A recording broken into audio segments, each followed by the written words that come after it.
It's Gary Kayye, and we're at day one of InfoComm, and all the muckety-mucks I've interviewed so far, no one's going to be as entertaining as the guy sitting here to my left. This is Philip Cordell, also known as Hi-Phi, and he is just an amazing person. I'm really honored to have you here today, and I'm more honored that you're going to rap for us a little bit later, and we're going to videotape that and put that on the site as well. But I want people to know who you are, because I don't think a lot of people really know how you started and what you do. The man behind the mystery, right? Yeah. First of all, thanks for having me over, man. This is like an awesome fireside chat type thing. It's awesome. Yeah. And for anybody who's not out here at InfoComm 2012, you guys are doing it up really big. I mean, Rave Pubs is in full effect here. This is awesome. Thank you. But yeah, man, I'm Philip Cordell, aka Hi-Phi. I'm a musician. I'm an engineering manager at an AV integrator, and that's kind of how I blended the two.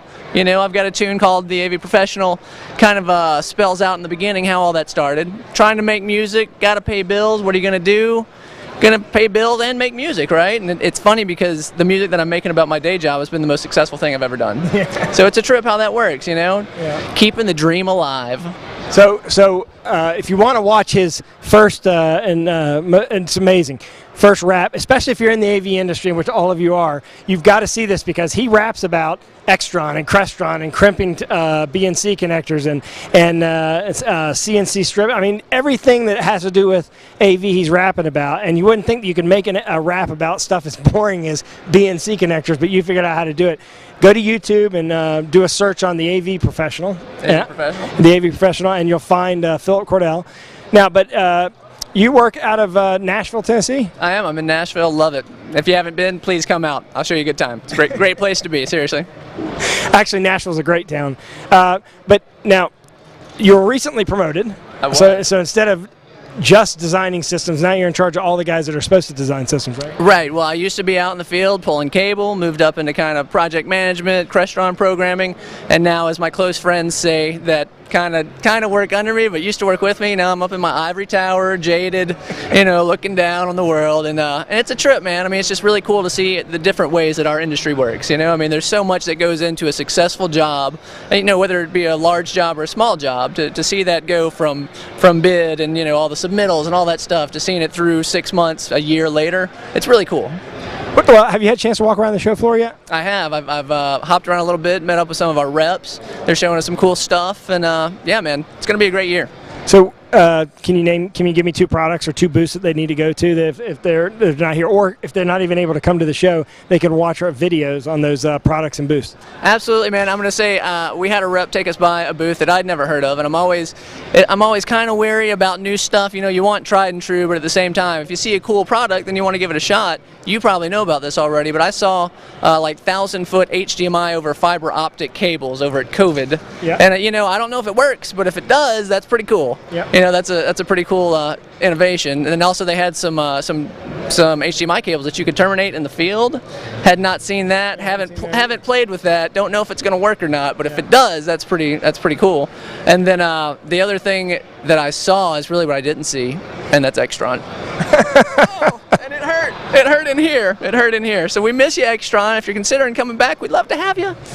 Yeah. That's interesting. That's an interesting perspective, because that has been a big talk on the show floor, is, you know, what the show is going to be like not having Extron here. And there's definitely an impact, because look, let's face it, everybody talked about what we were going to do Wednesday night, and everybody was going to the Extron party. Here it is Wednesday, and nobody has a damn thing to do tonight. No, it's crazy. We're running around. We're looking for dinners. If anybody wants to plan a dinner on Wednesday next year, well, please do, and please invite us, because there's nowhere to go. There's nothing to do.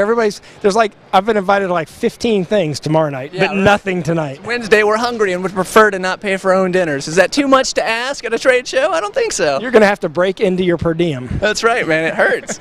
Yeah, and you know, the trade show restaurant's open if you want that kind of food, but yeah. You know, we are in Vegas. There's a lot more food than that. Hey, listen. So you're going to do a podcast. You've already participated on at least 3 or 4 of our podcasts. Tell me something that you would like to see done differently in the industry, or something you'd like to see changed in the industry that would sort of make your job easier, or sort of make your life easier as an integrator. I mean, can you think of something, or something that's missing that manufacturers could leverage or take advantage of that would really make your job a lot easier? Like, what's your gripe? What's your thing that you need to have changed? Well, interestingly enough, as we just glossed over, the HDMI cable everywhere. I mean, I think it is here to stay. And if you're pulling, say, an Extron, premium cable through a conduit, I mean, those things are like garden hoses. Yeah. So I'd love to see that get slimmed down, or just, I mean, obviously there's so many twisted pair solutions these days. Everybody's got a twisted pair solution. Once those start working kink-free, we're really looking forward to that. That's kind of the gripe. Is, I mean, we all knew digital was coming, and we were kind of ready for it. But here it is. We're in the field. We're working on it. And, we've had high failure rates on some otherwise great products, you would think, I mean, all kinds of crazy stuff. You just never know what you're going to get. So I'm looking forward to all the kinks getting worked out of the digital revolution. Yeah, you're right. We did see it coming, and we really weren't totally ready for it. And I think part of that, my impression is part of that is manufacturers had to look at, well, what's going to happen first, digital video or network everything? Sure. So where do you put all your eggs, in one basket or the other? And I think most manufacturers chose to go both directions and have some digital video solutions and also some network solutions. But the problem is there's no perfect digital video solution and there's no perfect network solution. You can't put everything on the network yet, and none of the digital video solutions are truly flawless. And they're granted, most of them hadn't shipped yet or are just now starting to ship. So, right. But I would have to echo exactly your sentiments there. I am excited with what I am seeing at this show today on the progression of the network. One of the neat things I saw today is a company called SoundTube, which I know you're familiar with. They actually introduced a completely network-based audio distribution system, 40 watts per speaker, audio and control through the speaker or through Cat5. Okay. And each little hub can drive 16 speakers, but each speaker can be individually addressed. So therefore, you can send any of the audio content to any of the speakers. So you can have multiple zones, or you can do zones on the fly, or you can send everything to everything. And it's 40 watts of power, and it's all network. And so I mean, I think the reason I use that as an example, I think you're going to see more stuff like that, right. Or more stuff like what HD-Base-T is doing. And ultimately, what HD-Base-T wants to do is get it where you're looping from device to device to device, right. And ultimately, that's how you're doing systems. But yeah, we're sort of in the midst of all that, and we're sort of the beta testers for all that. Absolutely, man. It's a very unsexy product that we're speccing a ton of right now, is a white noise system by Cambridge, sound masking. Same thing, Cat5 jumpers all the way to every emitter, one hub.